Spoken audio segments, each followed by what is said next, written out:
Do you realize that money has ears? It listens to your complaints, your fear, your doubt, and obeys every word. When I stopped talking about lack and started commanding abundance, the whole universe rearranged itself. The same law will work for you. This is not imagination, it is law. The spoken word is your wand. And until you learn how to use it, you will chase what could be commanded. In this message, I will teach you the real secret of wealth, not how to earn it, but how to align with it. You will learn how to use your words as commands instead of cries, how to clear the inner vibration that repels money, and how to call your supply from the invisible into form. You have been trained to chase what should come to you. You've been told to budget, to sacrifice, to wait. But divine law says, ask, and it shall be given you. Not with anxiety, but with authority. This is the difference between toil and demonstration. Perhaps you've tried affirmations before, you've written them on mirrors, whispered them before sleep, and yet, nothing changed. You spoke the words, but not the vibration. You see, words without faith are like shells without life. The power lies not in the sound, but in the conviction behind it. I, too, once lived in fear of bills and scarcity. I know the weight of dread that settles when the rent is due. But I also know the day it lifted the very moment I spoke. God is my unfailing supply, and large sums of money come to me quickly, under grace, in perfect ways. From that day, I never spoke lack again. You may think this sounds impossible, but what if impossibility is only a lie you have repeated to yourself? Today, we will break that lie. In this teaching, I will reveal how to form a living relationship with money, not as a cruel master, but as a loyal servant. You will learn the 3 great secrets of the spoken word: how to speak with faith, how to erase fear, and how to command abundance as your divine right. We will begin with the law of vibration, the truth that money is consciousness, not coin. Then, I will show you how to cleanse the words that have chained your supply and replace them with declarations of power. Before this lesson ends, I will give you the very affirmations that turned my life from poverty to plenty, words that have never failed one who spoke them in faith. Stay with me to the end, for I will open to you what I call the secret door to supply, the moment when heaven and earth agree and your word becomes visible substance. Most people think money is deaf. They believe it only listens to effort, strategy, or struggle. But I tell you, money listens to tone, to faith, to fear, to reverence. The invisible law of vibration governs every coin, every dollar, every flow of substance on earth. The world calls it economy. I call it divine order. You see, what you think of as income or expenses is only the shadow of your inner speech. The real conversation is happening in secret between your heart and the invisible realm that supplies you. That's the part most people completely overlook. They think money comes through people, but it never does. People are channels, not sources. The real source is spirit, and spirit takes orders only from your words. So, if you've been asking, why does money slip away from me? I'll tell you, because you've been talking to it as an enemy instead of greeting it as a friend. When I was still learning this law, I would look at a bill and sigh. Another expense. Every sigh was a command. Every complaint was a seed of lack. And the law, being perfect, obeyed me perfectly. The more I groaned, the more bills came. But one day, I changed the conversation. I took the next envelope that arrived, held it in my hand, and said, "You are proof that I am trusted with supply. I bless you and the hands that sent you." Within weeks, the stream of bills turned into letters of payment and gifts. That was the day I discovered money moves toward blessing and away from complaint. This may sound simple, almost too simple to believe, but divine law is always simple. You don't need to chase prosperity, you need to learn its language. And that language is gratitude spoken aloud. Every time you bless what you have, you send out a vibration that calls its kin more money, more opportunities, more flow. The same way a mother calls her child home, your words call abundance home. So, if you want to know the first secret of talking to money, here it is. Speak to it as if it already loves you. Say, "Money, you are God in action. You bless me as I bless you." Feel that warmth move through your body as you say it. That is faith in motion. That is the law in operation. Now, this may sound counterintuitive. You might say, "But I have so little, how can I bless what I barely have?" That's exactly where the miracle begins. Because what you bless increases. The woman I once taught who had only $8 learned this truth. She blessed those $8, declaring, "This is God's living substance. It multiplies in perfect ways." She went home, followed a quiet intuition, and within days received thousands. It wasn't luck, it was obedience to the vibration of gratitude. Here's what I want you to remember. Money does not follow effort, it follows alignment. The more peace you feel toward it, the closer it draws. The more fear you project, the further it hides. You could work 10 hours a day and still repel it if your words oppose your desire. Or you could stand still, speak your truth once in faith, and open a floodgate of supply. So ask yourself, how have I been speaking to money? Do I greet it with reverence, or do I meet it with worry? Do I bless it as a guest, or chase it like a fugitive? Because your answer will tell you exactly why your finances behave the way they do. When you change the conversation, everything changes. You no longer talk about what you lack, you talk to what you love, and love always answers. That's the foundation we build upon. In a moment, I'll show you why this spoken vibration is the real currency of the universe, the reason words create wealth faster than work. But first, breathe in this truth. Money is not a number, it's a relationship. Speak kindly, and it will never leave you again. When I first began to understand the sacred law of vibration, I realized that every word a person speaks is a note in the great symphony of their life. And the tone of that note determines whether the music around them plays in harmony or discord. Money, being part of that symphony, always responds to the conductor, and the conductor is the spoken word. You may think of money as coins and paper, but I assure you, it is a living rhythm of divine energy, a pulse that responds faithfully to your inner command. When you speak in fear, that rhythm slows and constricts. When you speak in faith, it expands and flows with ease. Every thought, every utterance, every sigh or complaint is an instruction to the unseen. And the unseen is always obedient. So the moment you say, "I can't afford this," the invisible substance folds its arms and replies, "As you wish." But when you declare, "Everything I need now comes to me in perfect ways," the same power stirs itself and rushes forward to fulfill your decree. That's the strange and beautiful paradox the universe never argues. It simply echoes. Whatever word you give, it magnifies. That is why idle speech is dangerous and careless talk costly, for nothing spoken is ever lost. It is only stored until it bears fruit. I learned to measure every phrase as one might measure gold. Each word I released had to carry the vibration of what I truly wished to experience, not the shadow of fear that I wished to escape. And this is where most people stumble, for they think that their outer labor will save them, when in truth, their inner conversation shapes every harvest. The farmer who plants thorn seeds cannot reap wheat, and the soul that plants words of worry cannot harvest wealth. It is the law. There are no exceptions. I remember a young artist who came to me, worn and disheartened. She said, "I work harder than anyone I know, yet I can barely keep my rent." I looked at her and asked, "What do you say about your work?" She hesitated, then laughed bitterly. "I'm always saying it doesn't pay." I smiled, for she had just spoken her own decree. I told her, "You have built a wall of words around your supply. Tear it down." Together, we formed a new command. My work brings me joy, recognition, and great reward.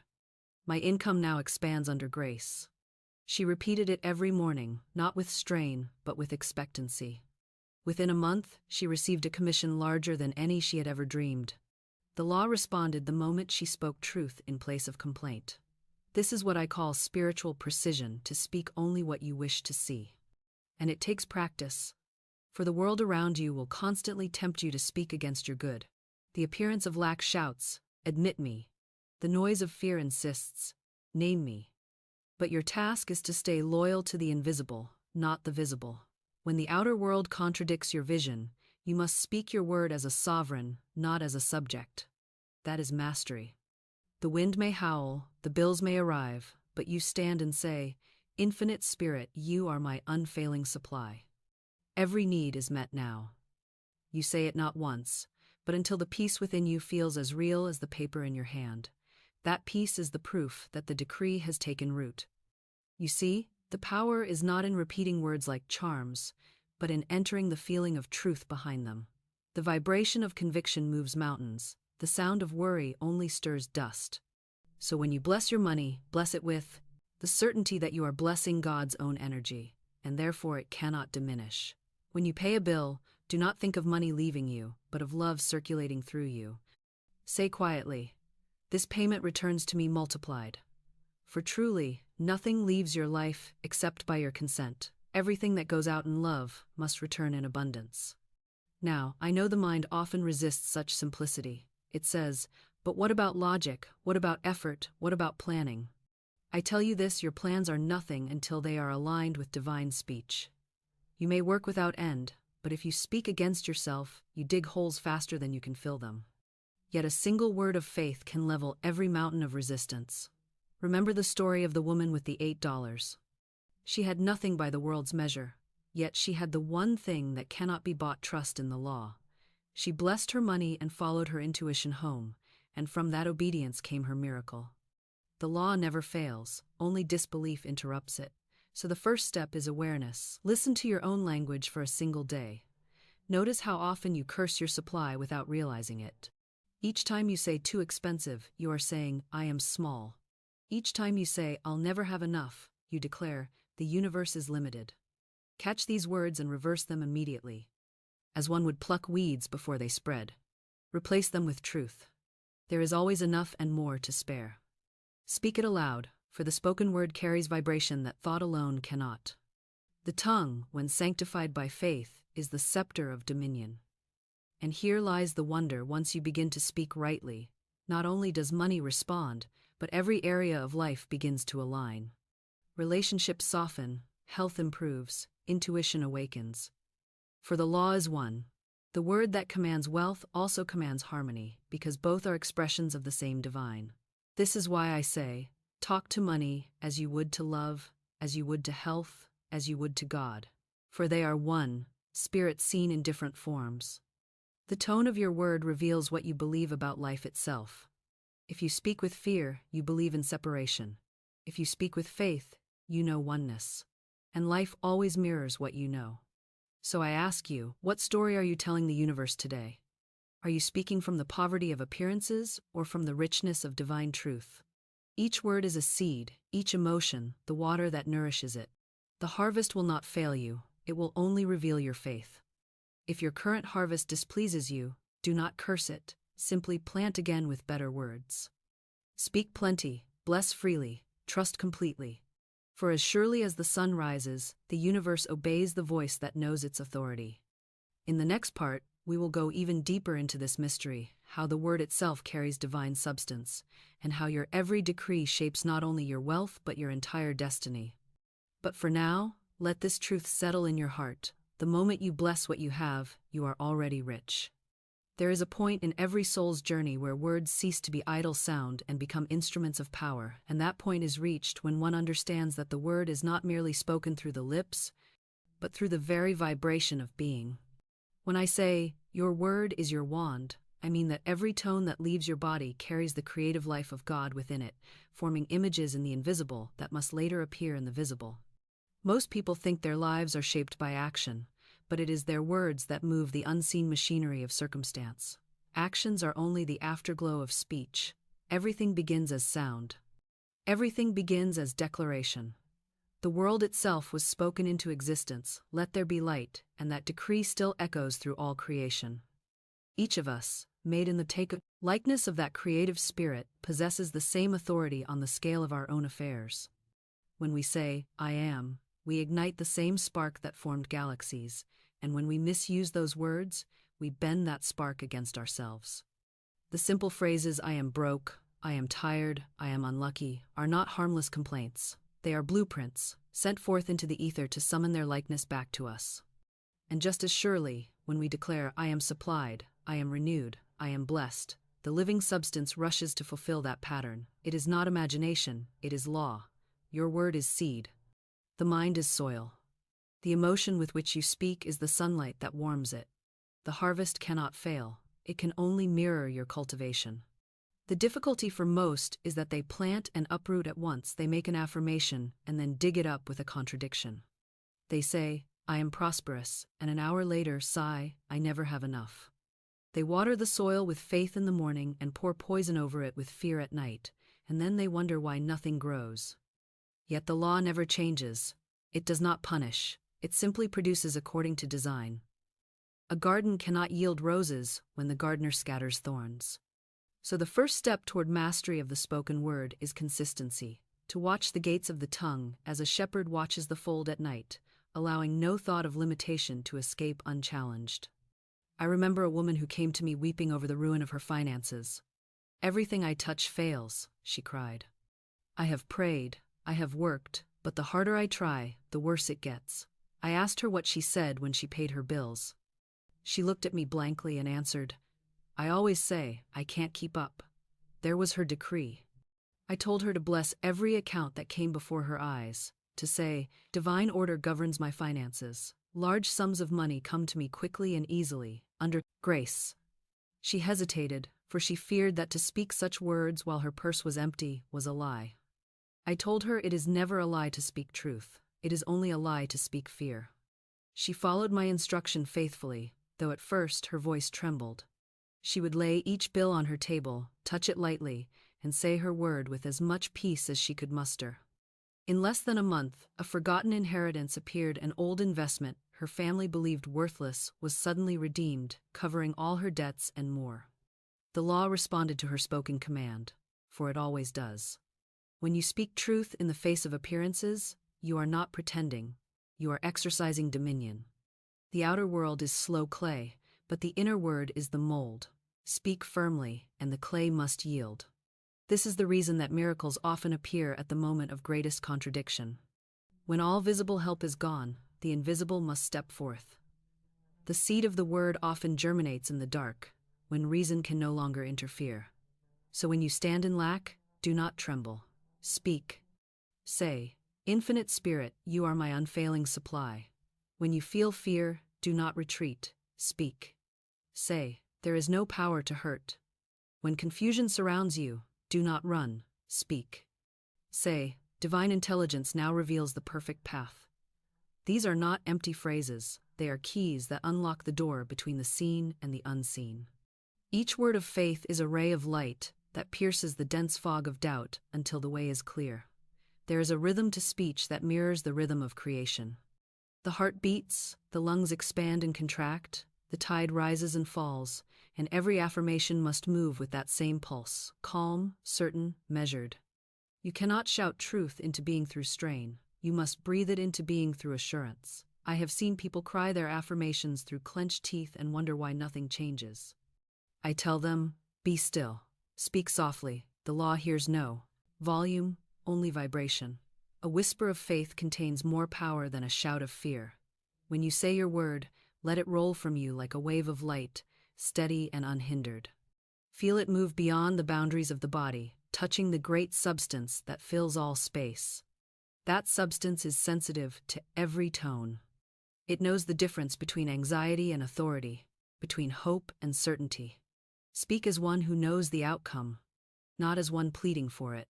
Speak as one who commands, not as one who begs. The universe will obey the one who knows his position. And remember this, no word is lost. Every sound you have ever spoken exists still in vibration. You may neutralize the old by declaring the new, but you cannot erase the power of speech itself. That is why forgiveness and reversal are essential. When you realize that you have cursed your own supply through careless talk, do not despair. Simply reverse it at once. Say, "I now dissolve and erase every false word spoken in ignorance or fear. I am free from the past. I speak only words of life, love, and prosperity." The moment you do this, the law changes direction, for it holds no resentment. It is impersonal, mechanical, exact. It gives to every man according to his faith and his declaration. I sometimes liken it to a phonograph record. As I once wrote, every word you speak is etched upon the wax of the subconscious, to be played again and again until a new record is made. So if you would change the music of your life, break the old record, and sing a new song. Speak daily. I now make my perfect records through the Christ, within the records of health, wealth, love, and perfect self-expression. Say it aloud until you feel the resonance of it vibrating in your chest, until it ceases to be a phrase and becomes a living rhythm within you. Then watch how swiftly the outer events rearrange themselves to match the new melody. When I discovered this, it transformed every corner of my existence. The struggles that once seemed immovable melted before the heat of conviction. Opportunities I could not have planned arrived in divine sequence. People I had never met came forward to fulfill parts of my good. It was as though invisible hands were always at work, rearranging the tapestry of life according to the thread of my word. And truly, that is exactly what occurs. There are unseen forces waiting for your instruction. They are never idle, they only await your decree. When you remain silent or speak doubt, they stand still. When you speak faith, they move mountains. So now, take a moment and think of the situation that weighs upon you most. Perhaps it is money, perhaps health, perhaps love. Do not describe it as it appears, describe it as it is in truth. Say softly, "This too is good, this too is God, this too is for my blessing." Feel the peace of that statement settling over you like morning light. You have just turned the key in the invisible lock. From this moment, all things begin to align with that word. And if you keep it steady, refusing to contradict it, the manifestation will come as surely as dawn follows night. In the next movement of this teaching, I will reveal how to use this divine speech with precision, how to let intuition aim your words so that every decree hits its mark, how to recognize the quiet voice within that says, "This is the way, walk ye in it." But before we step there, remember this one unshakable truth. The world is not responding to your circumstances, it is responding to your words about them. Change your word, and the world must obey. There comes a moment in every seeker's awakening when they realize that the outer world is nothing but an echo chamber, a mirror that throws back to them every tone they send forth. It may take years of struggle before that truth dawns clearly, but once it does, all striving becomes simple. You begin to understand that you were never fighting conditions, only reflections of your own vibration. The battle was never with the world, it was always with your word. And when that battle ends, when the tongue is brought under divine discipline, you stand as a master of cause instead of a victim of effect. You speak, and the world answers. You declare peace, and chaos folds its wings. You call for supply, and it hurries to meet you. You bless love, and love circles you like sunlight. The law is so simple that minds trained in complexity trip over it again and again, but truth waits patiently until the heart is ready to accept ease instead of struggle. I learned this through countless small demonstrations, each one a quiet miracle. I remember once when I stood in the middle of winter with only a few coins to my name. The wind was sharp, and the shops glittered with things beyond my means. For a moment, I felt the old tug of fear, that familiar ache of separation between desire and possession. But then, as swiftly as a flame catches, a word rose within me. There is no separation in divine mind. All that is mine by divine right now comes to me under grace. I whispered it to the icy air as if speaking to a beloved friend, and instantly the chill seemed to soften. I walked without hurry, repeating it softly, rhythmically, until my heart was steady. That very afternoon, a letter arrived. An old client had remembered a debt and enclosed payment far beyond what was owed. That is the mysterious swiftness of divine law. It rushes to fill any space faith has cleared. Now you may say, that sounds too effortless. And yes, it is effortless, because the true work is inward alignment, not outer labor.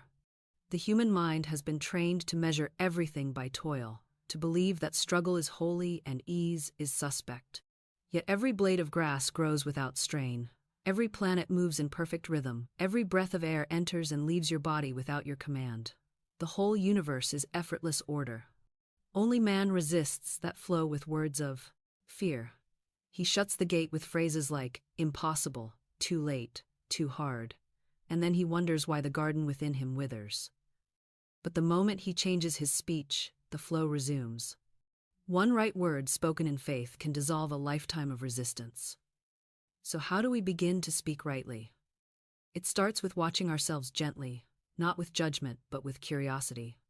Listen to your inner conversation as if it were a radio playing in another room. What tone fills the air? Is it gratitude or complaint, certainty or confusion? You will soon discover that the world outside you has been faithfully repeating those same tones all along. If you hear fear, begin to whisper peace. If you hear resentment, whisper forgiveness. If you hear lack, whisper abundance. It may feel awkward at first, like changing the key of a familiar song, but the moment you persist, the melody of life adjusts. Do not wait to feel ready. Speak before you feel, and feeling will follow speech, for words lead emotion as surely as emotion colors words. One of the most radiant truths I have ever known is that emotion is the magnet, but speech is the conductor. You may feel deep longing, but unless that longing is given voice, it remains unformed energy. The moment you speak, you give it direction.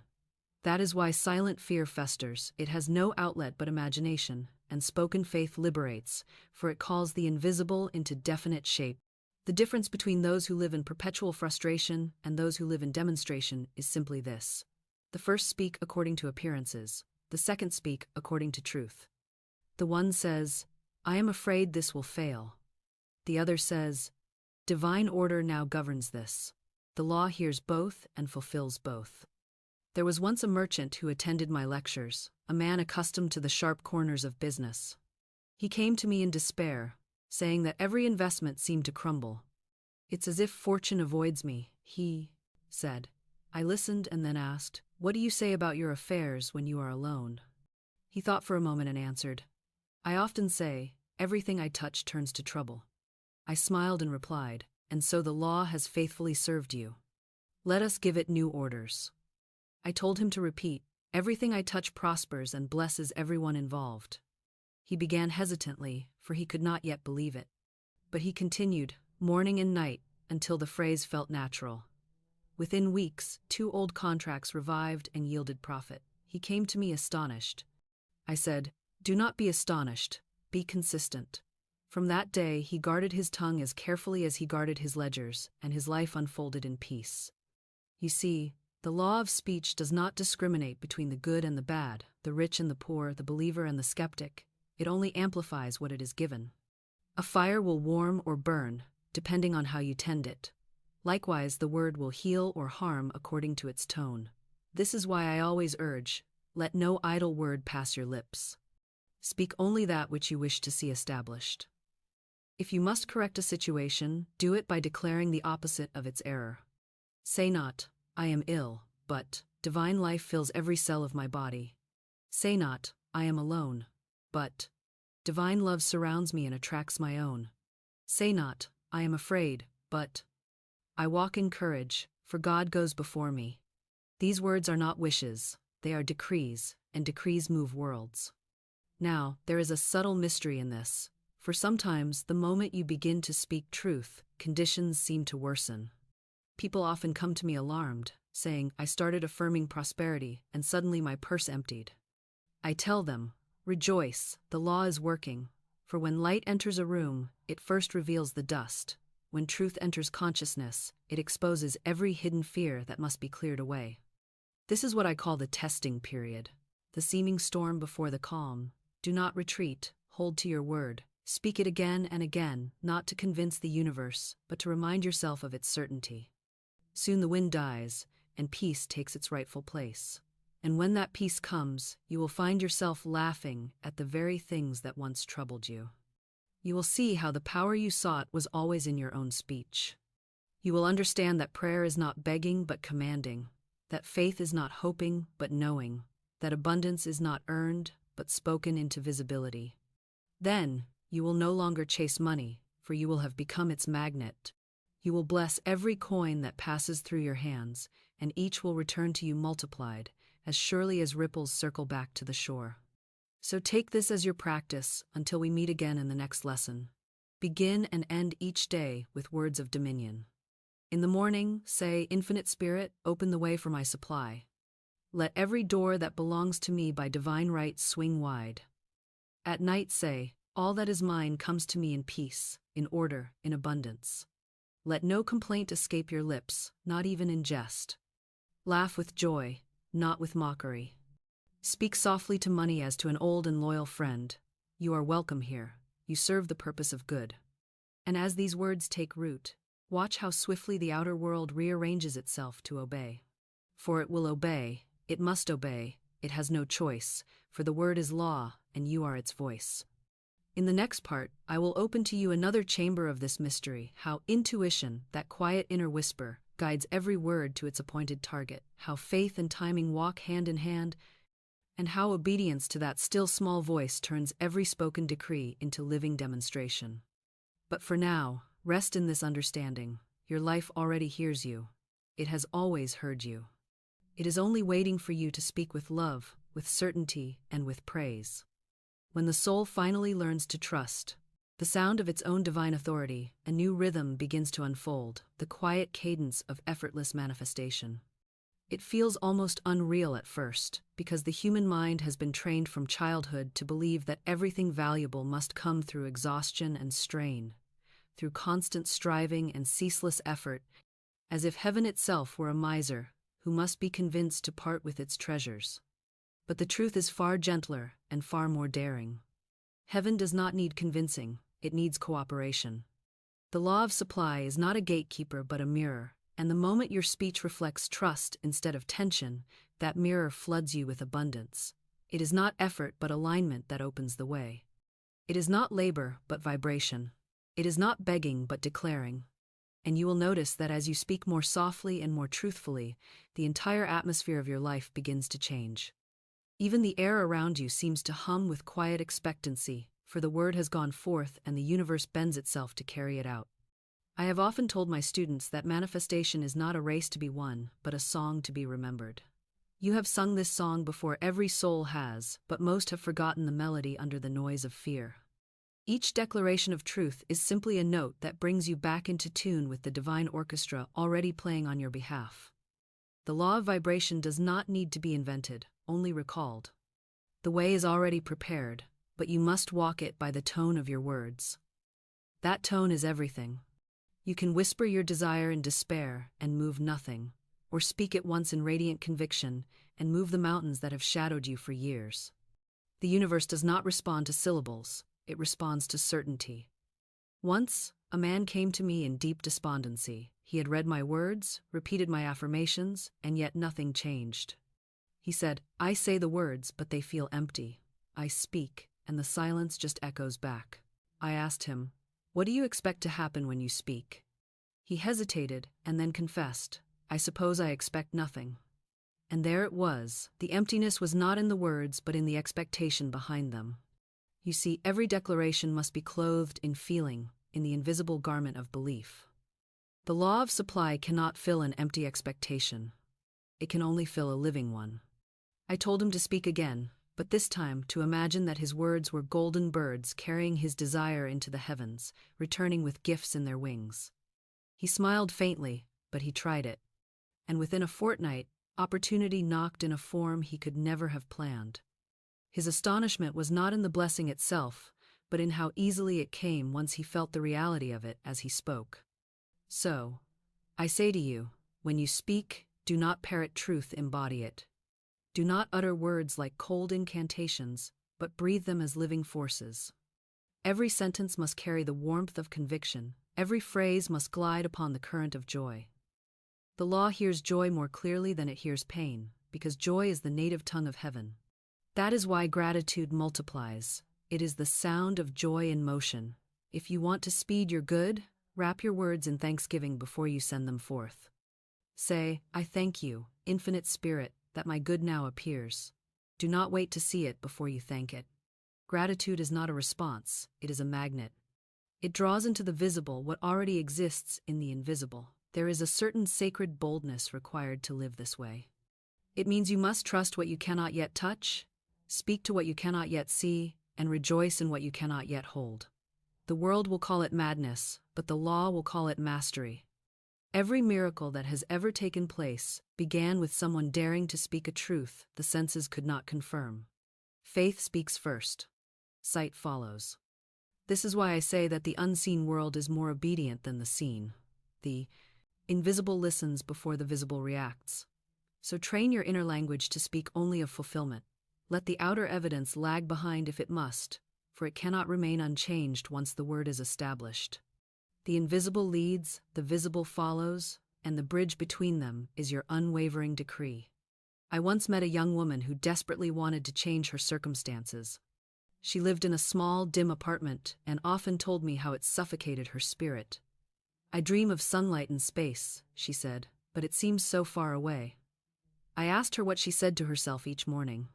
She replied, "I wake up and say, 'Another gray day.'" I smiled gently, for she was only describing what she was commanding. "Begin tomorrow differently," I told her.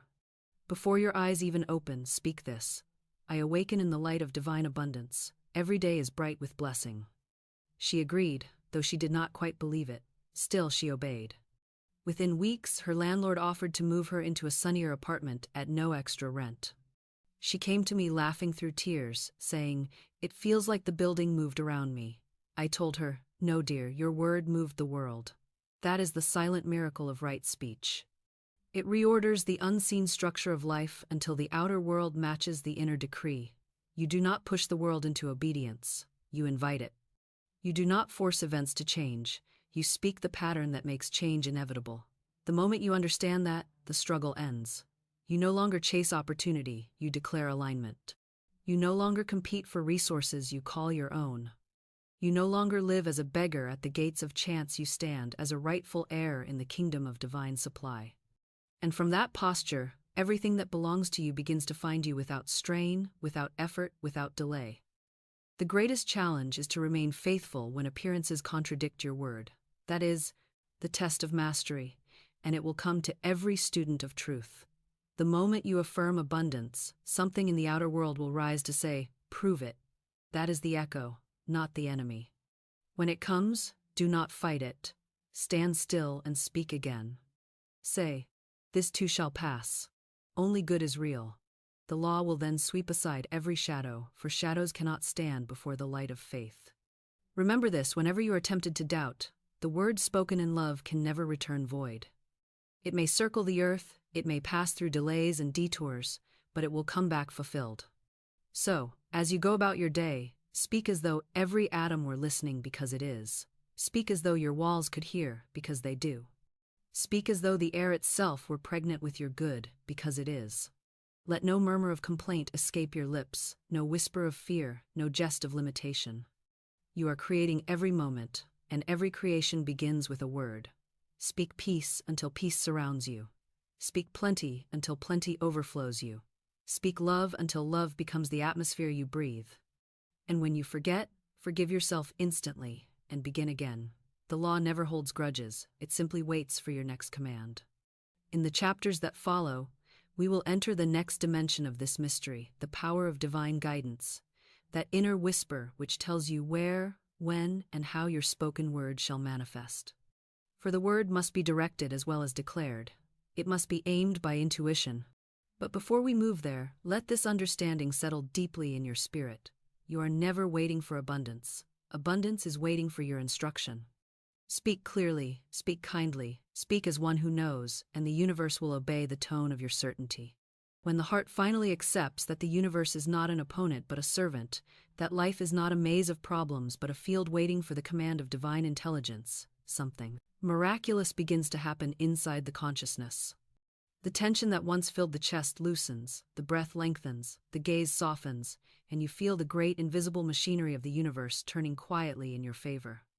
You start to see that there was never any struggle at all, except in thought, that heaven was always saying yes while you were busy arguing with your own good. That is the sacred turning point. It is the moment when you stop pleading and start proclaiming, when you stop asking for light and realize that you are light. In that instant, the word spoken from your lips carries a force you never imagined before, because it is not the small voice of fear that speaks, but the great voice of God through you, calm and absolute. You no longer hope your affirmations will work. You know they must. For the law of expression is as sure as the law of gravity. The seed planted in faith must grow. The decree issued in divine certainty must stand. It is here that the practice of gratitude transforms from polite habit into holy science. Gratitude is not merely saying thank you, it is recognition of the living order of things. It is the acknowledgement that the universe has already granted your request in the moment you aligned with it. I learned that when you give thanks before you see the result, you are not pretending you are participating in creation itself. The grateful word is the golden bridge between the unseen and the seen. When you say, "I thank you, Father, that my good now appears," you are not waiting on events, you are summoning them. Gratitude, when spoken in faith, accelerates the rhythm of manifestation, for it removes the vibration of need and replaces it with the vibration of fulfillment. Need says, "I lack," gratitude says, "I have." And the universe, ever obedient, echoes the vibration it receives. I often tell my students to begin every declaration with thanksgiving, for thanksgiving is the stamp of ownership, the moment. You give thanks, you have claimed the thing as yours. Do not wait to see the evidence. The farmer does not thank the soil after the harvest. He thanks it when he plants. Likewise, thank the universe when you speak your word, and your harvest will come swiftly. I once counseled a man whose business had nearly failed. Every day he woke with worry in his mouth and went to bed with despair in his heart. I told him, reverse it. Begin to thank God for perfect success before you leave your bed each morning. He frowned, saying, "But there is no success to thank for." I replied, "Then that is why you have none. The law can only echo the vibration you send." He began, awkwardly at first, to give thanks aloud. "I thank you, infinite intelligence, that my business now prospers and blesses everyone it touches." Within a month, contracts that had been dormant reawakened, clients returned, and he came to me astonished. It's as though my words pushed open a hidden door. I smiled and said, "They did. Gratitude was the key." As you continue this practice, you will find gratitude becoming the natural language of your being. You will wake with it, walk with it, and speak it without thought. Even in moments that seem dark, you will feel an inner whisper saying, "This too is good. This too is God. This too is for my blessing." That single phrase, when spoken sincerely, will dissolve mountains of anxiety. It reminds the mind that every event carries a gift wrapped in disguise. The world may label something a loss, but the spirit knows only transformation. When you affirm that truth, even apparent failures begin to serve you. What was taken returns tenfold. What was blocked clears in unexpected ways. You are never punished by the law, you are only taught by it. And when you meet that teaching with gratitude, the lesson ends, and the blessing begins. Now, this is where intuition begins to whisper its guidance, for the grateful heart becomes a finely tuned instrument. It hears what the anxious heart cannot. Fear shouts so loudly that it drowns out the still small voice of divine direction. But gratitude quiets the storm, and in that calm you will begin to hear distinct instructions. Go here, call this person, wait now, move forward. These are not accidents of thought. They are the clear tones of the Spirit directing your path. The same law that governs words governs guidance. As you trust and act upon these inner prompts, life unfolds with a precision that no human planning could rival. Let me tell you of a woman who once sought my help, a teacher of music who feared she would lose her position. Her school had announced budget cuts, and she was sure her name would be on the list. I said to her, "Do not speak of loss, speak of divine adjustment. Say, there is no loss in divine mind. I am in my right place, and my right place is secure." She repeated it faithfully. 2 weeks later, the cuts came, but instead of being dismissed, she was promoted to director of the entire music department. Her fear had spoken one story, but her word had written another, and the law read her word. You see, divine law is deaf to anxiety and alert only to authority. It hears not what you dread, but what you decree. And so it is with every area of your life. Speak not of what you see, but of what you know. Speak not from the surface of things, but from the depth of truth. When lack appears, say, "This is only a shadow, my supply is limitless." When sickness threatens, say, "This too is illusion. Divine life flows through me now." When loneliness whispers, say, "Love fills me and surrounds me. I am never alone." And when fear tries to tighten its grip, say, "There is no power to hurt. God is my shield and my song." These words are not just comfort, they are command. They send forth invisible messengers to rearrange the outer world in perfect alignment with divine order. There will come a day when these declarations no longer feel like practice but like breathing, when you will look around and realize that the world has become gentle toward you, that doors open before you without knocking, that the right people and opportunities arrive without striving. That day is not far off, for every word you have spoken in faith is already building that reality around you. The results may appear gradually or suddenly, but appear they must, for that is the promise of the law. My word shall not return unto me void. So I say to you now, keep speaking the language of blessing. Speak to your money with affection, to your body with kindness, to your future with certainty. Speak as one who knows that the divine listens through every atom, and when doubt arises, speak again. When fear whispers, speak louder, not in volume, but in conviction. You are not trying to convince the universe, you are reminding yourself of its faithfulness. For the law of the word is the law of life itself, and once you know that, nothing can stand against you. In our next step together, we will follow that inner current into the realm of intuition, the magic path that reveals the exact moments and means by which your decrees come to pass. But carry this truth with you as you go. The universe is already speaking your language. It is waiting only for you to speak it fluently. To live by the word is to enter into a quiet, luminous order where nothing happens by chance and everything answers to harmony. It is as if you have found the rhythm that underlies all creation, the heartbeat of God that pulses beneath every appearance of chaos, and once you fall into step with that rhythm, life begins to flow like a well-conducted orchestra. There are no dissonant notes, no wasted movements, only the music of divine precision unfolding moment by moment. The mind, which once doubted and demanded explanations, becomes still and listens. You start to feel that every step you take is timed, that every encounter is guided, that every delay is secretly a doorway rearranging itself in your favor. This awareness is not forced. It dawns gently, like light spreading through a room at sunrise. It is the natural result of sustained faith, of speaking truth long enough for it to become your native language. You no longer translate between fear and belief. You simply live in knowing. And yet, to the world around you, it may appear as though miracles are happening everywhere. You speak, and events shift. You release, and resistance dissolves. You expect, and provision arrives. They call it luck or coincidence, but you know it is law. You have touched the living current of divine speech, and everything responds to its tone. You begin to see that the same vibration which calls forth wealth also restores health, heals relationships, and clears confusion. It is all one principle, and that principle is alignment, the oneness of thought, word, and faith. When those three act as one, nothing is withheld. When they are divided, even simple things seem hard. But the moment they unite, the invisible moves as swiftly as lightning to fulfill the command. One day, a man came to me trembling with fear. His business had faltered, his health was failing, and he believed himself cursed by misfortune. He said, "I've tried to affirm, but it feels hollow. I say the words, but they don't stick."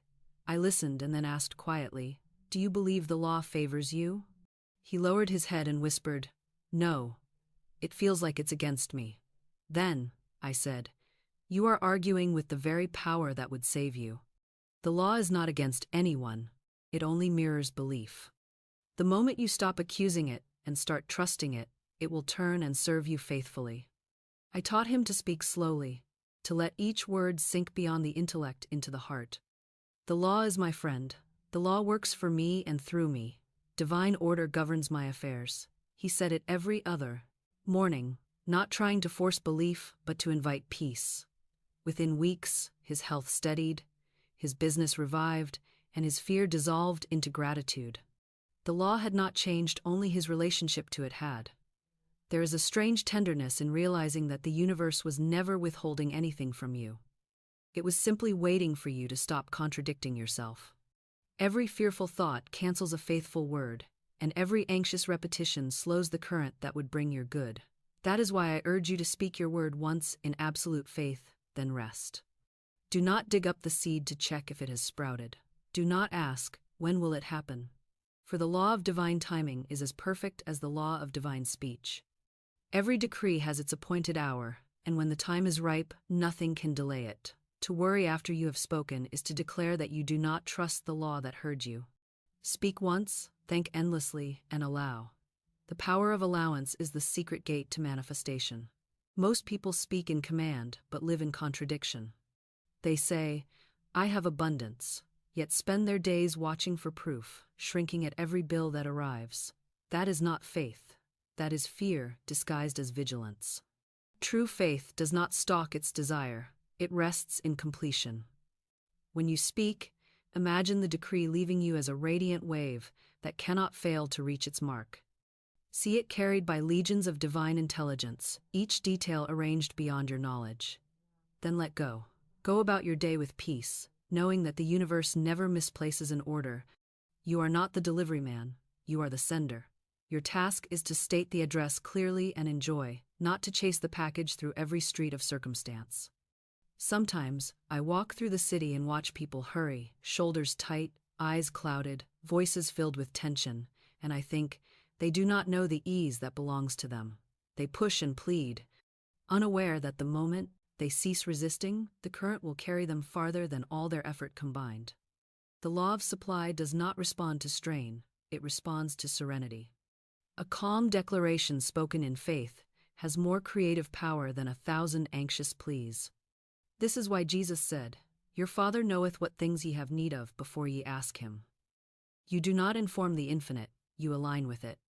The asking is not for the divine to hear you, but for you to hear yourself speaking as divine. I once counseled a woman who longed for companionship. She said, "I have affirmed love for years, but nothing changes." I asked, "How do you affirm?" She said, "I keep saying, I want love." I smiled, for there was the error. To say I want is to declare lack.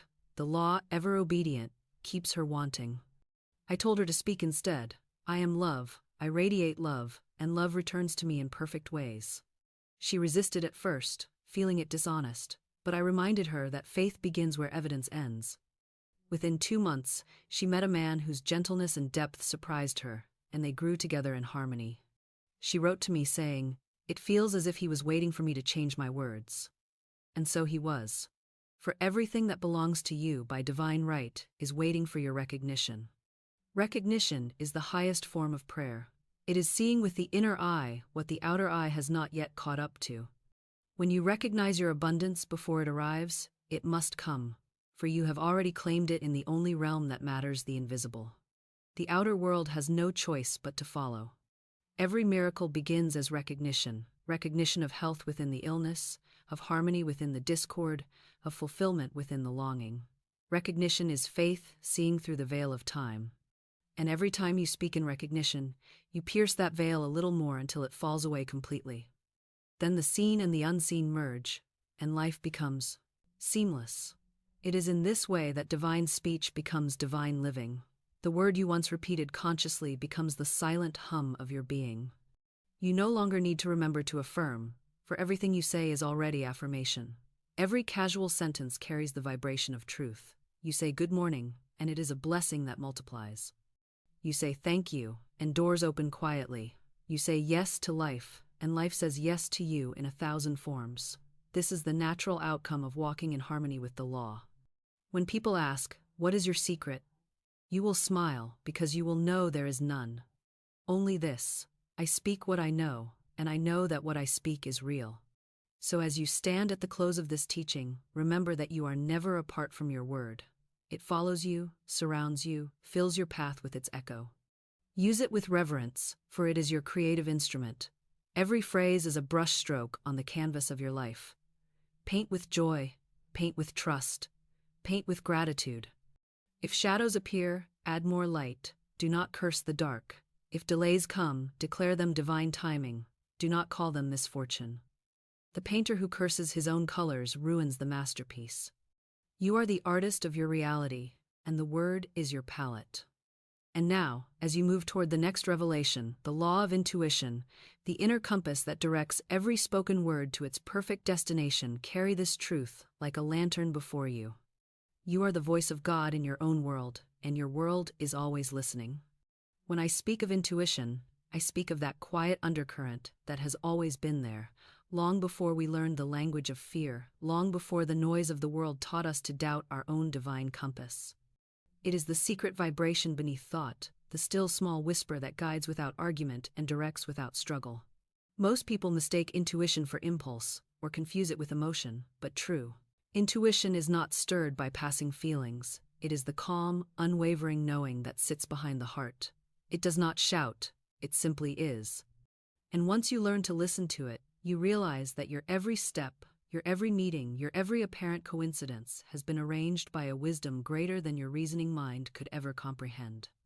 The same force that guides the stars in their orbits, that pulls the tides in perfect rhythm, guides your affairs when you yield to its voice.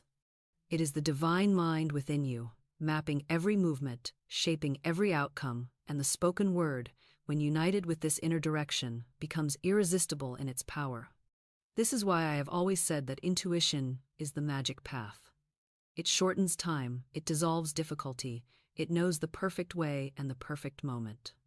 When you speak your word but resist your intuition, you scatter your forces. But when you speak your word and then follow the whisper of intuition, you align yourself with the infinite current, and life carries you like a leaf on a river, gently, swiftly, without strain. I learned this through many demonstrations. There was a time when I too would declare prosperity and then hurry into action, trying to make it happen through my own effort. The results were small and tiring. But when I began to wait for the inner nudge, that subtle, unmistakable impulse that feels like peace wrapped in excitement, doors opened without knocking. The call would come, the opportunity would appear, the right person would cross my path, and I would marvel at how perfectly the law arranged itself when I trusted the invisible guidance. One afternoon, I received a letter from a woman who was facing eviction. She had no family nearby and very little money. She wrote, "I have said the words, I have prayed, but I hear nothing. It is silent." I answered her, "It is never silent. The silence you hear is the law arranging your path. Speak your word once, then be still. The whisper will come." 2 days later, she felt a sudden urge to visit a small shop she rarely entered. There she met a former student who, upon hearing her story, offered her a room in her own home until she found her footing. Within weeks, that temporary home led to a permanent position and steady income. "I did nothing," she said. "It just unfolded." I told her, "You did everything, you obeyed the whisper." Intuition is the bridge between the spoken word and its manifestation. It is the messenger that carries the decree of faith into the machinery of the unseen. When you ignore it, you delay your good. When you follow it, you accelerate it. But to hear it, the mind must be quiet. Fear makes noise.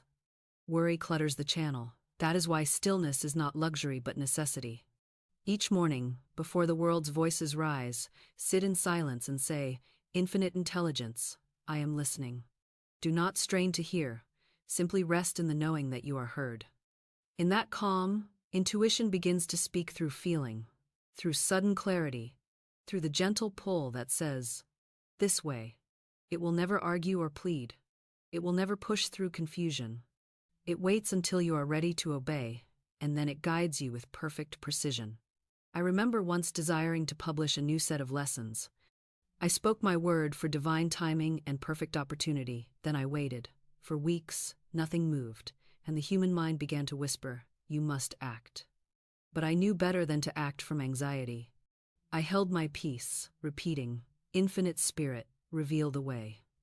One morning, without plan or effort, I felt a quiet thought, write to the very person who once refused your last manuscript.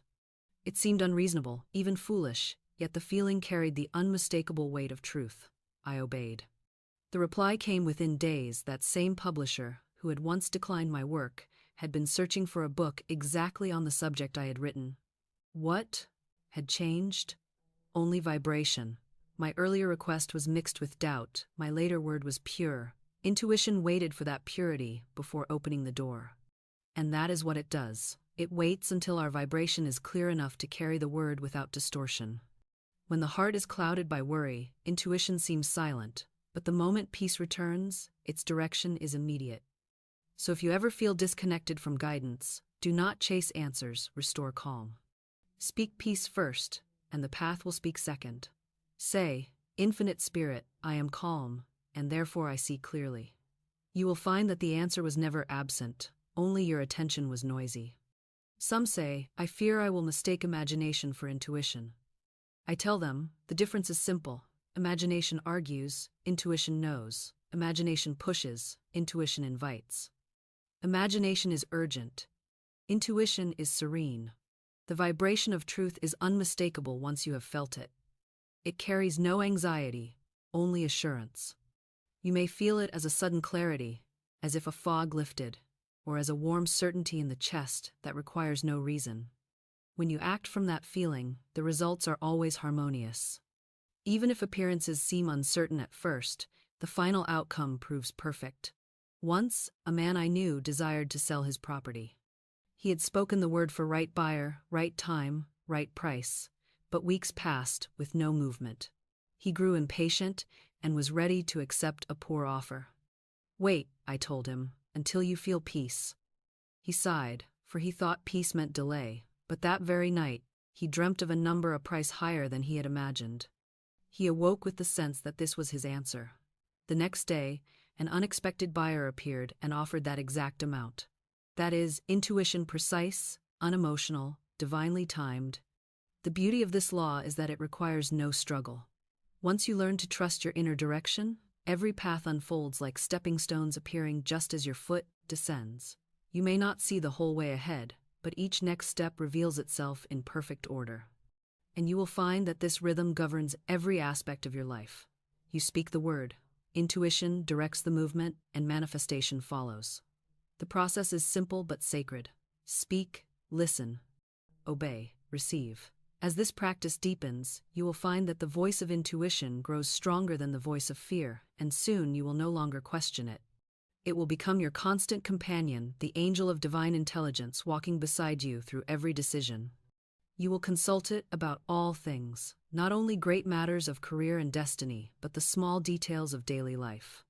You will feel when to speak and when to stay silent, when to move and when to be still, when to give and when to wait. The world will call it coincidence, but you will know it as communion, the continuous dialogue between you and the infinite. In this state, every spoken word becomes guided speech. You no longer throw affirmations into the air like arrows without aim. You release them as precise commands, directed by divine intelligence, each finding its perfect target. The results become swift, sure, graceful. Life, once a series of obstacles, becomes a series of unfoldings. And you will marvel that you ever doubted. For now you see that the unseen is more exact, more orderly, more faithful than any plan of man. So I say to you, listen more often than you speak, but when you do speak, let your word come from that listening. Let it rise from stillness, not from need. Let it carry the fragrance of peace, not the odor of panic. Let it be so aligned with divine guidance that even before you utter it, you feel the quiet certainty of completion. For that is the true power of the word. Guided by intuition, it does not merely command, it completes. It does not reach, it realizes. As we move forward, I will show you how this harmony between speech and intuition becomes the master key to prosperity itself. How divine intelligence not only guides your words, but arranges every circumstance to fulfill them.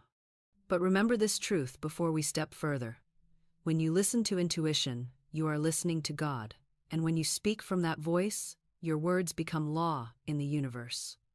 There comes a point in this sacred practice where you realize that life has ceased to be something that happens to you and has become something that happens through you, that the word and the intuition have blended so completely that you no longer feel the separation between thought and fulfillment, cause and effect, desire and possession.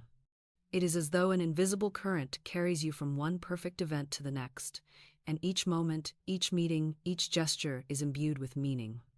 You find yourself in the right place at the right time, meeting the right people, hearing the right words, making the right decisions, and there is no strain in it, no sense of calculation, only grace, as natural as breathing.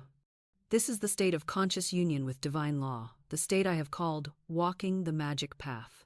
It is the path that begins where resistance ends, and its road is paved not with effort but with expectancy. Expectancy is the invisible magnet of manifestation. It is the calm assurance that what you have spoken is already preparing itself to appear. It is not hope, which still trembles between doubt and belief, but quiet certainty. Expectancy is the feeling of standing at the edge of dawn, knowing the sun will rise even though the horizon is still dark. It is that inner relaxation that says, "It is done," while appearances are still arranging themselves to prove it. When you cultivate this vibration, you will see that every word you have spoken in faith is a seed germinating under the soil of time, and that the first signs of growth often come when you least expect them. I have seen people reach this level of awareness and watch their lives blossom like gardens after rain. They no longer chase opportunity because opportunity circles them like bees around flowers. They no longer fight against conditions because conditions obey them. They no longer live by reaction because they have learned to live by creation. Their entire atmosphere changes, even those around them feel the peace and the abundance that radiate from their presence. You see, one who walks in expectancy becomes a living prayer, a walking affirmation. Their silence is powerful because their inner tone is harmonious. Even their smallest gesture carries the vibration of success. I remember one woman who once told me, "I feel invisible in this world. No one notices me. Every door stays closed." I said to her, "You have made yourself invisible by your words. You have decreed, 'No one sees me,' and the world, faithful servant that it is, has obeyed." I taught her to change her decree. I am seen, I am recognized, I am valued, and divine favor goes before me. She began to speak it softly every morning before she left her home. Within days, she told me that strangers had begun smiling at her, that people in shops seemed suddenly warm, that invitations came from unexpected places. "It's as if the whole city woke up and noticed me," she said. I told her, "No, my dear, it is you who have awakened, and the city is reflecting your awakening. For every change within must appear without. And the universe never fails to mirror the tone of your being." This law of expectancy also governs prosperity. Most people block their own supply not because they doubt the law itself, but because they expect delay, they expect struggle, they expect the long road when they could walk the direct one. But when you speak your word and then act as though it were already fulfilled, the outer world bends itself to match your faith. The mind may whisper, "What if it doesn't happen?" But you must answer, "It has already happened in divine mind. I am only walking toward its visible expression." In this state, you will find that you are guided to act at precisely the right moment, not a second too soon, not a moment too late. Every door you need opens before you. Every opportunity arrives when you are ready to meet it.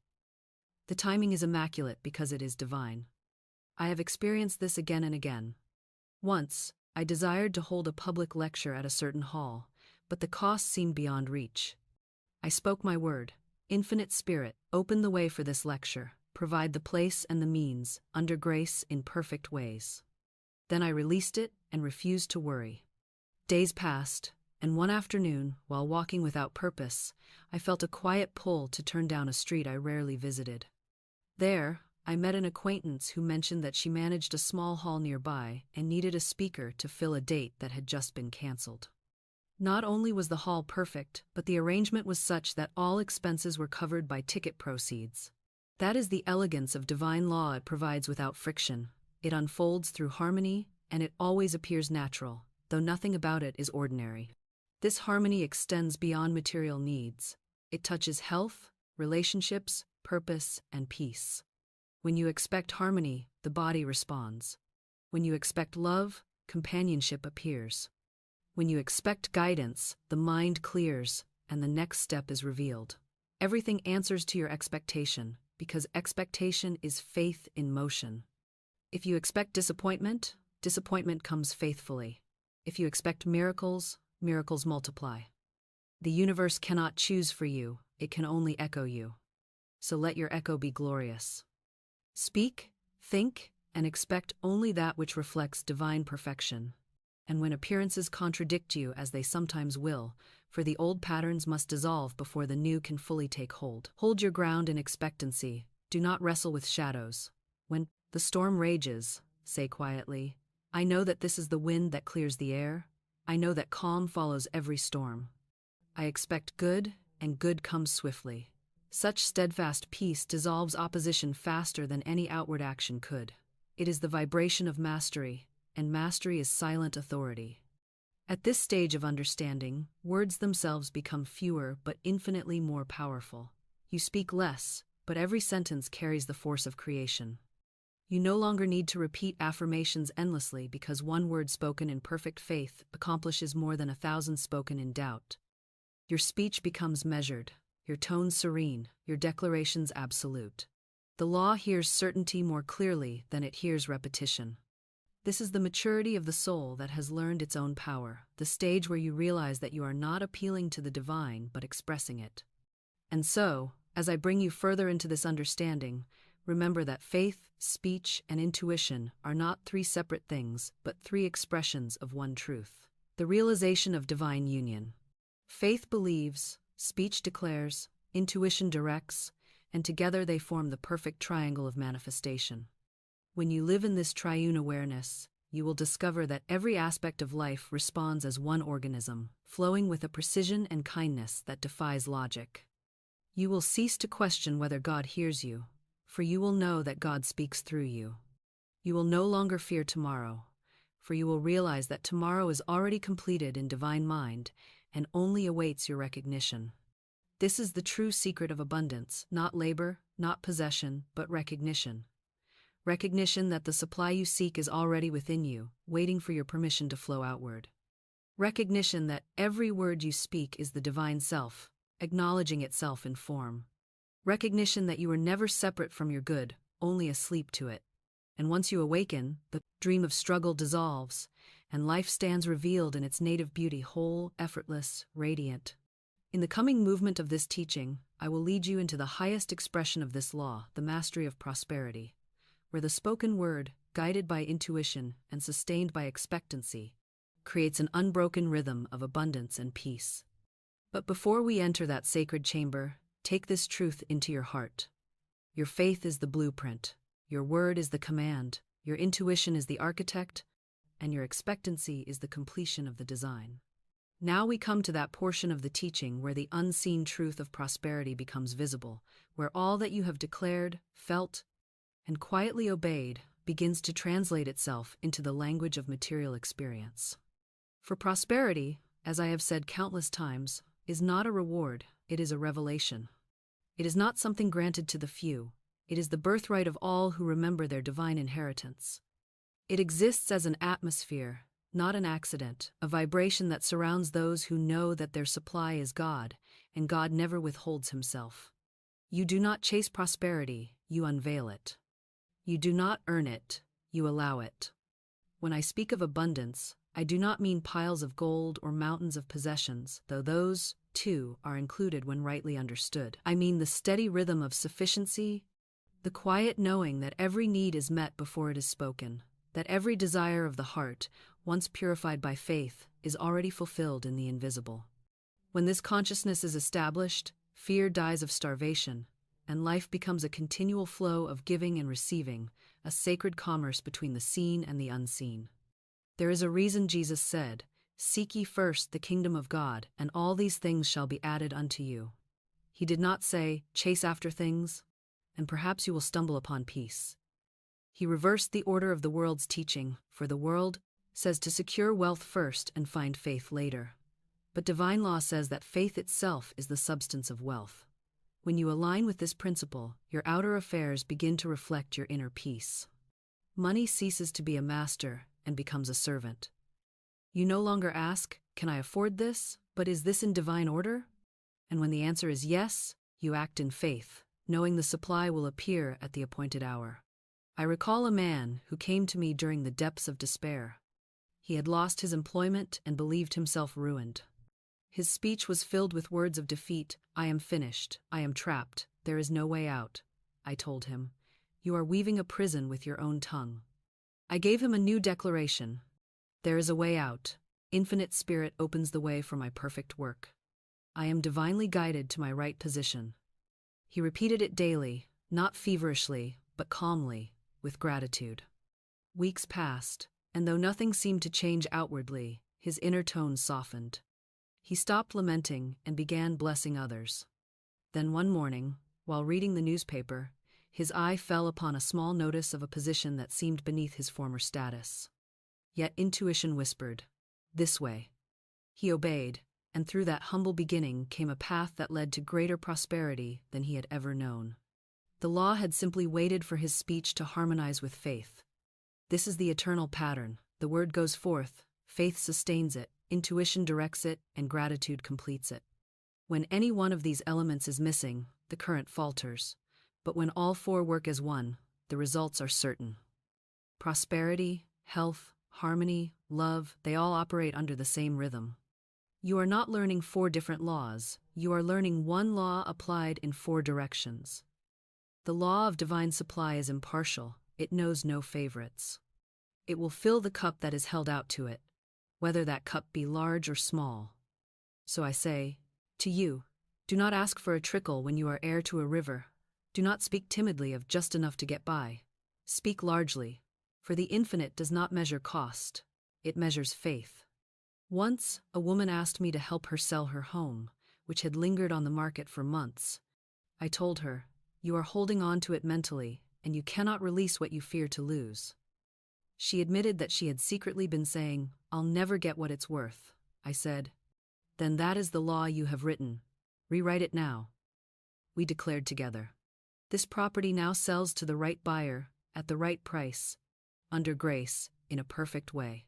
She thanked the house for its service and blessed the new owner in advance. Within days, a buyer appeared, offering the exact price she had once considered impossible. Gratitude released what fear had bound. You see, gratitude is the golden oil that keeps the machinery of abundance turning. Without it, even the most correct affirmations can grind to a halt, for ingratitude closes the heart, and the closed heart cannot receive. Gratitude opens every gate. Each time you give thanks, you align with the source of all supply. You say silently to the universe, I trust you. And the universe, hearing its own name echoed in your voice, pours forth its blessings without limit. I have watched lives transform entirely through gratitude alone. People who once counted debts began to count blessings, and the debts dissolved.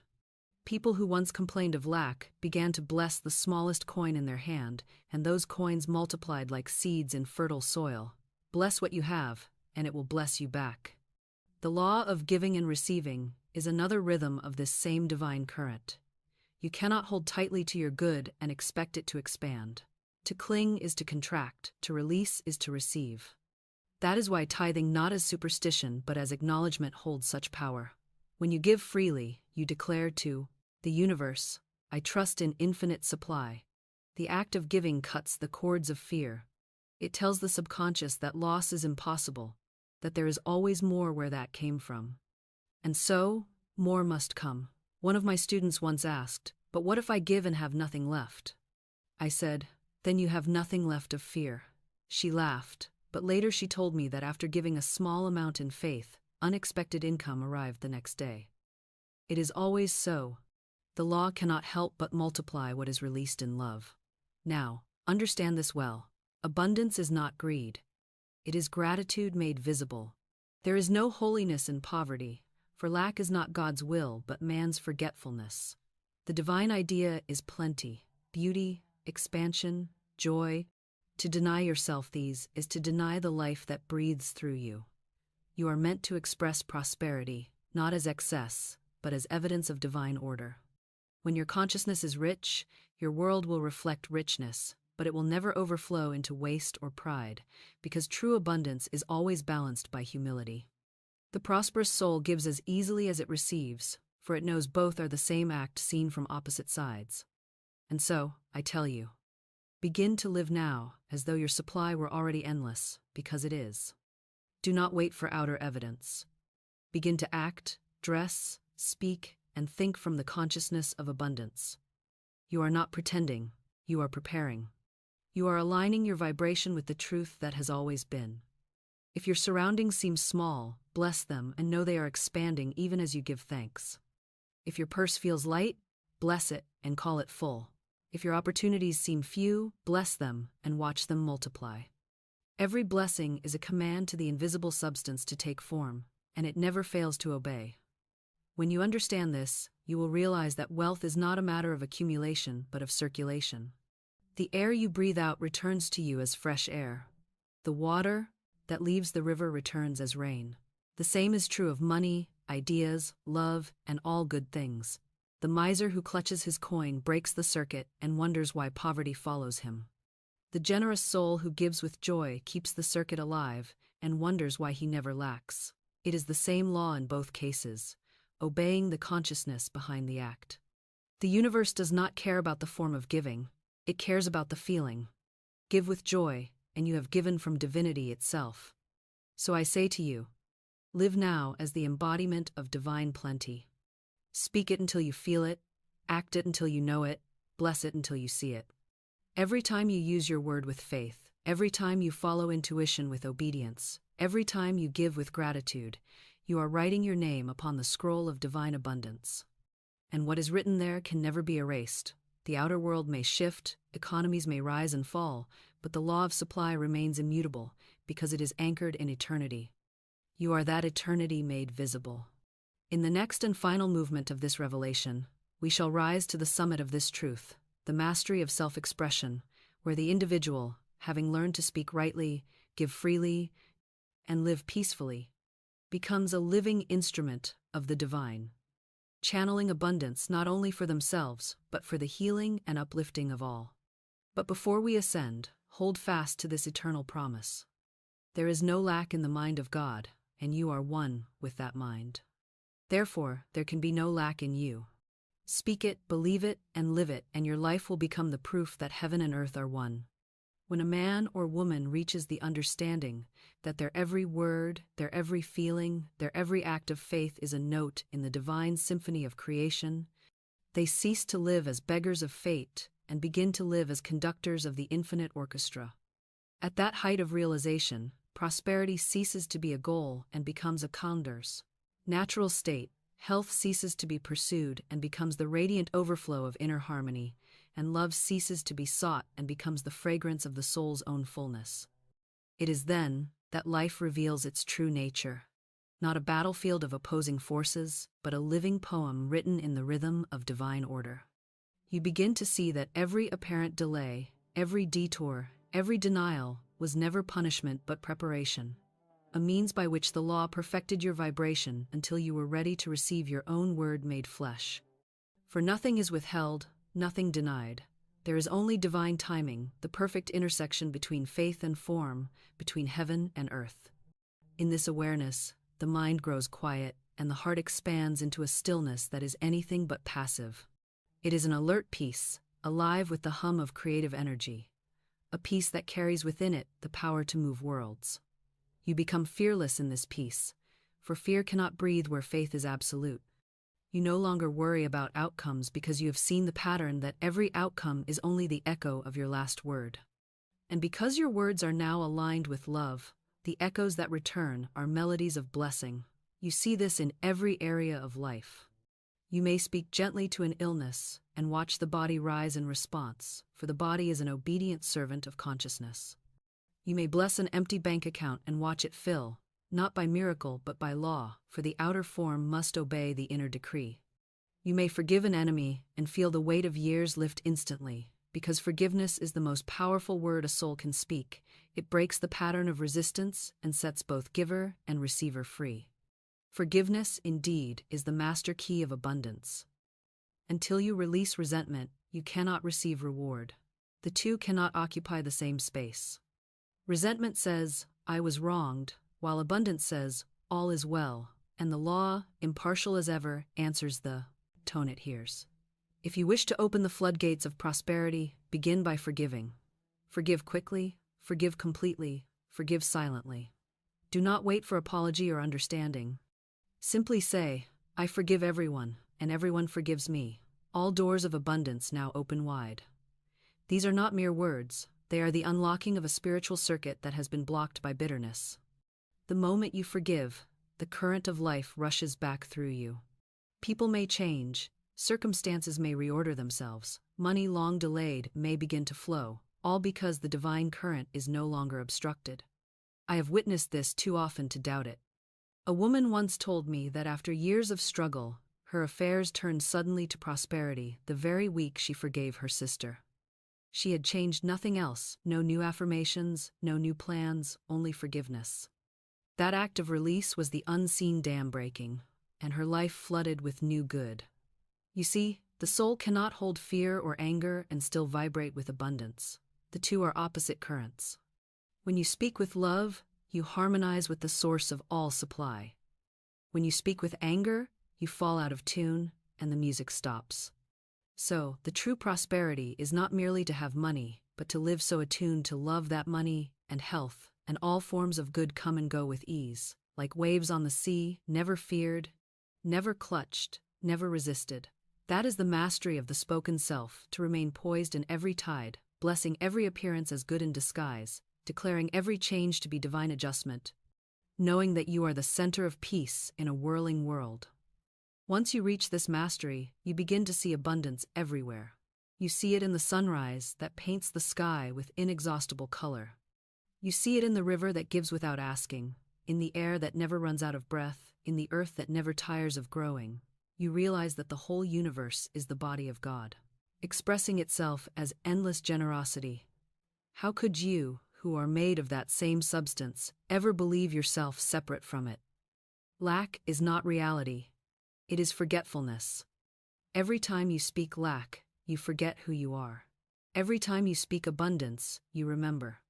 This is why I say that the spoken word is not just a tool, it is a remembrance. It calls the sleeping God within you to awaken, and to take its rightful place as master of form, and when the God within awakens, even your silence becomes creative. The need to affirm endlessly falls away, because your very being radiates affirmation. The words that do pass your lips are simple and sure. Thank you. I bless this. All is well. These are not phrases, they are living vibrations that heal and harmonize wherever they are heard. You will notice people drawn to you without knowing why, animals growing calm in your presence, difficulties dissolving before you arrive. That is the silent authority of a soul in alignment with its source. It is not arrogance but transparency. The ego has stepped aside, and divine power shines through unfiltered. At this point, I must speak of rest, for rest is the crown of all demonstration. True rest is not inactivity but complete trust. It is the awareness that the universe is self-sustaining and that your good cannot be lost or delayed. To rest is to stand still in faith while the outer world rearranges itself in obedience to your word. Many think that constant activity proves faith, but it often proves doubt. The one who trusts can rest, because they know the law is infallible. They do not dig up the seed to see if it grows. They let the invisible forces of life perform their perfect work. Rest, therefore, is the highest form of affirmation. To say, I rest in divine order, is to declare that the work is done, the manifestation assured. As you live this way, you find that every day brings its own demonstration of divine precision. You think of someone, and they call. You need a thing, and it appears. You take a step, and the ground is there to meet you. The mind calls this coincidence, but the soul knows it as synchronicity, the seamless weaving of divine intention through all details of life. It is the evidence of your union with the infinite, and the more you notice it, the more it multiplies. For attention is the currency of creation. What you praise expands, and what you ignore withers. So, praise everything. Praise the rising sun and the setting moon. Praise the check that arrives and the one delayed. Praise the friend who comforts you and even the stranger who challenges you, for all are instruments of your unfolding good. Finally, understand this. The mastery of life is not reached through possession but through perception. The wise soul knows that wealth is not measured by what it holds, but by what it sees. The awakened heart looks upon the world and sees only abundance because it sees only God. Every face is a blessing, every situation a sermon, every breath a benediction. You are not walking toward abundance, you are walking in it, through it, as it. The air you breathe is supply, the love you feel is supply, the very power that animates your word is supply. Nothing can add to it, and nothing can take from it. So I bid you now to speak gently to life, to treat it as the holy companion it has always been. Speak to your affairs as to beloved children. Guide them, bless them, and let them grow. Speak to your heart as to an old friend. Thank it for its faithfulness. Speak to your future as to a loyal servant. Command it with kindness, and it will obey. And when you have spoken, rest, knowing that your word has gone forth clothed in divine authority and cannot return empty. For the universe is your echo, and when you speak with love, it answers with miracles. Hold this truth in your spirit. You are the Word made flesh, and every corner of your world is listening for your next sentence. Speak light, speak peace, speak plenty, and the world will answer in kind. The square of life, as I have so often taught, is made up of 4 corners: health, wealth, love, and perfect self-expression, and when one corner is out of balance, the whole structure trembles. Each side supports and mirrors the others, and the soul's task in this incarnation is not to perfect one and neglect the rest, but to bring harmony to the entire square until it glows like a window of stained glass through which divine light pours without obstruction. Many imagine that if they can only secure the corner of money, the rest will follow, but wealth without love is a cold echo, and wealth without health is a gilded cage, and wealth without self-expression is a silent symphony that never plays. Each side of the square must be blessed, nourished, and declared whole. Only then does life become steady underfoot, a foundation that does not shake when appearances move. I have known people who prayed endlessly for healing while cursing their work, or who sought prosperity while nursing resentment, and they wondered why their progress limped instead of running. It is because the law cannot move freely through contradiction. The same divine current must flow through every channel, through the body, through the purse, through the heart, through the mind. You cannot affirm life in one breath and speak death in another. You cannot bless your health and criticize your neighbor and expect peace. So I tell my students, take each corner of your square and speak to it as you would to a beloved child, tenderly, consistently, and without fear. To the corner of health say, divine life fills every cell of my being. I am radiant, strong, renewed. To the corner of wealth say, God is my supply and my instant, constant, abundant provision. To the corner of love say, I am one with divine love, and that love now draws to me my own. And to the corner of perfect self-expression say, the divine plan of my life now unfolds in perfect ways. What is mine cannot be taken, what is not mine cannot stay. Each of these declarations is a pillar holding up the temple of the soul. You will find, as you affirm them daily, that your outer world begins to rearrange itself. Health improves because harmony replaces resistance. Finances flow because you have ceased to speak limitation. Relationships soften because love has replaced pride. And opportunities unfold because you have aligned with your rightful purpose. You will feel as though invisible architects are working around you, restoring the symmetry of your life, squaring every corner, straightening every line.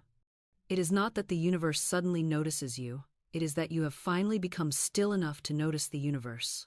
Perfect self-expression is often the most neglected side of the square. People tend to accept the work that is offered rather than the work that is ordained.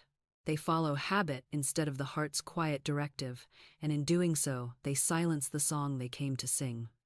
Yet every soul has a melody written within it, a line of music that no other can play. To discover it, you must dare to ask, what would I do if I were unafraid? Then listen. The answer may come as a faint glimmer at first. A sudden joy when you imagine a certain act, a restlessness when you imagine its absence. Follow that joy. It is God whispering through desire. To suppress it is to deny your divinity. To express it is to serve creation itself. The world does not need your imitation of another's gift. It needs your obedience to your own. There is a beautiful rhythm to life when all four sides of the square are balanced. Health feeds vitality into purpose. Purpose attracts supply. Supply provides means for giving. Giving expands love. Love renews health. The circle becomes complete and self-sustaining. You no longer chase any single aspect because each nourishes the other. You live in what I call the law of circulation, the great divine heartbeat that moves through all existence. When one side falters, do not despair. Simply strengthen it with your word. Speak harmony into it, and the rest will follow. The law responds not to worry but to recognition. Recognize your wholeness even while a corner trembles, and the trembling will cease. I recall a woman who once came to me lamenting that she had health but no wealth, friends but no purpose. She said, I am thankful yet incomplete. I told her, your gratitude is the key, use it in every direction. Bless your body for its strength, your friendships for their sweetness, and bless your future for its unfolding. She began to do so. Each morning she blessed the corner of wealth, though her purse was empty, and each evening she blessed the corner of self-expression, though she did not yet know her calling. Within 3 months, she had been invited to teach a craft she loved, a simple art that delighted her and brought her unexpected income. She came to me radiant, saying, all I did was bless. I smiled, for that is all any of us ever need to do. When you feel that all four sides are aligned, a wonderful calm overtakes you. You realize that there is no need to struggle for balance. You are balance. Life no longer swings between extremes because you stand at the center, the unshakable point where heaven and earth meet. From that center, every word you speak radiates power equally in all directions. Your speech heals as naturally as it blesses, enriches as naturally as it comforts. You have become the embodiment of divine order, the living geometry of God's perfection expressed through a human form. This is the goal toward which all the previous lessons have led: to speak as the Christ within, to act from the now, to walk in fearless trust, and to live within the perfect square of being. When you have reached this state, you find that there is nothing left to chase and everything left to give. You become the quiet teacher of abundance simply by your presence. Others look to you and feel peace without knowing why. That peace is your true prosperity, for it can never be taxed, lost, or stolen. It is the eternal wealth that multiplies every good thing you touch. So now, as we prepare to close this great circle of teaching, pause and breathe the truth of it into your heart. You are whole, you are supplied, you are loved, and you are perfectly expressing the divine plan of your life. Say it aloud, not as hope but as revelation. Let the vibration of it fill the room. Let it pass through the walls. Let it ripple through the unseen substance that surrounds you. Every particle of creation waits to echo your certainty. Speak as one who knows. You are the completed square, the perfect balance of heaven's design, and every side of your life shines with divine order.